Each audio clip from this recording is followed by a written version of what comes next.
Welcome back to the Crypto ZX channel, to the ZX family. Another day, another update on the broader market.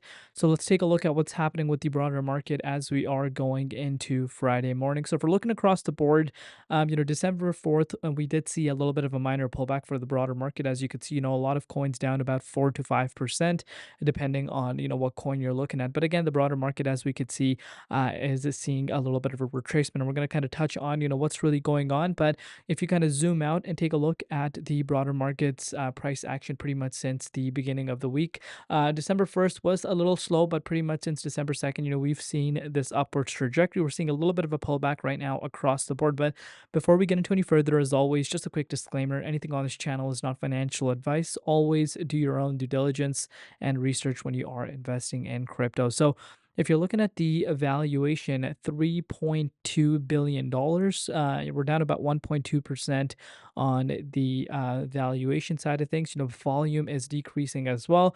If you're looking across the board, like I said, pretty much everything right now is down over the course of the last 24 hours because of a little bit of a minor pullback that we have seen. So, what's really causing this pullback? We're going to touch on that a little later, but I wanted to kind of go over this right here because this is some big news coming out today. So, CFTC has changed everything.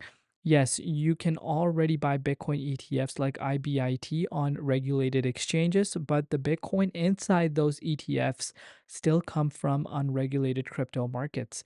This new CFTC decision is different. For the first time ever, spot crypto itself can trade on fully regulated US exchanges like the CME, SHOB, or NASDAQ.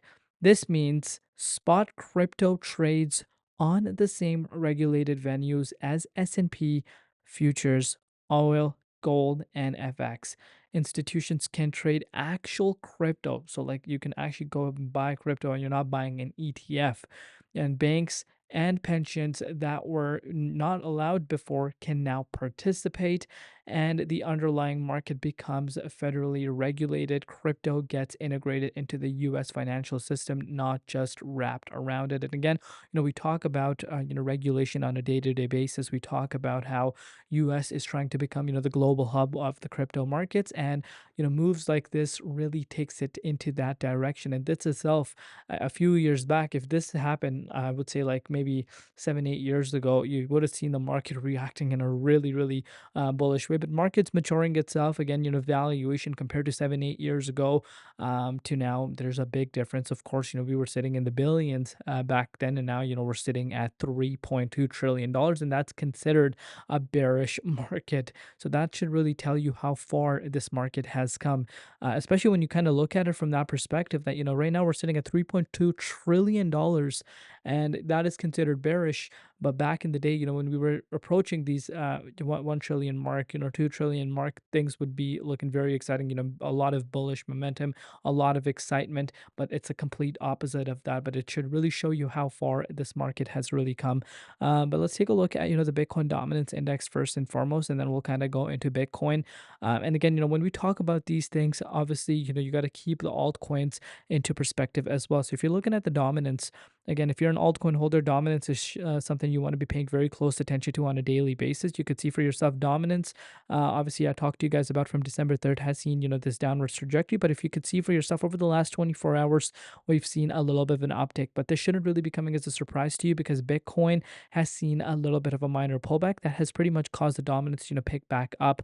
Bitcoin is really having a little bit of a, battle with this 0.50 fib zone. Time in, time out, we talk about the importance of the 0.50 fib zone, but look what the price was able to do. So, yesterday, again, we were able to see the price drop below the 0.50. It actually came down to $90,000. It was short lived. The price was able to rebound quickly. But again, targets we look for confirmation. We look at, key Fibonacci levels, and it was able to make its way back above the 0.50 once again, and actually saw the daily close, for Bitcoin actually above the 0.50, but we're finding ourselves below it once again. So, time in, time out, we've been talking about this 0.50 fib zone, and time out, it's showing, the overall significance of that. So right now, finding ourselves below it. Again, we could potentially come down to $90,000 once again. If you want to put that into perspective, that itself is a move of about, you could say, sorry, like $90,000 would be a little bit more. So let me bring that out to you guys. So 90K Bitcoin price is a move of about give or take 2.2%. And obviously, we do have some support around that key range. And I could see that happening since, we are below the point 50, but we'll see where, the bulls or the bears take us. Is it going to be the bulls that are going to be in control, or is it going to be the bears? But one thing a lot of people kind of need to keep in mind is yes, we're going into Friday morning, and obviously after that we go into the weekend. On the weekend, CME futures are closed, as we know, and we do tend to see more manipulation than usual during the weekend.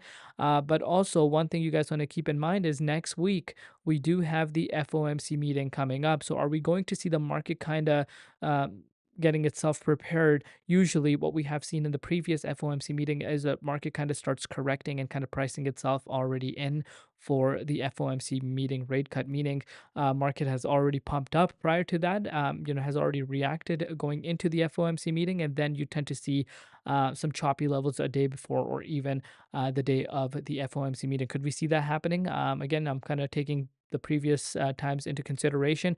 If we're able to see, Bitcoin maybe rebounding today, as we are going obviously into Friday morning, if we're able to rebound maybe back up to 94K key range, I think the better it is, the higher Bitcoin climbs in the next 24 to 48 hours, because I think, FOMC meeting is definitely going to have a little bit of a retracement based off what we have seen in the past. And of course, that's going to have an impact on altcoins. So we'll see what happens. Today, what you want to really see Bitcoin do is kind of, closing into the point 50 and actually breaking above 93,800. That's what I would like to personally see, but we still got to take it one step at a time. That's only about a 1.74% move from where we currently are. We've seen several retests in the last 48 hours around that key range, but we got to take it step by step. Let me know in the comments what you guys think. I really appreciate all the love that you guys show. Make sure you guys are subscribed to the channel, and we'll see you later in Crypto ZX, and peace out.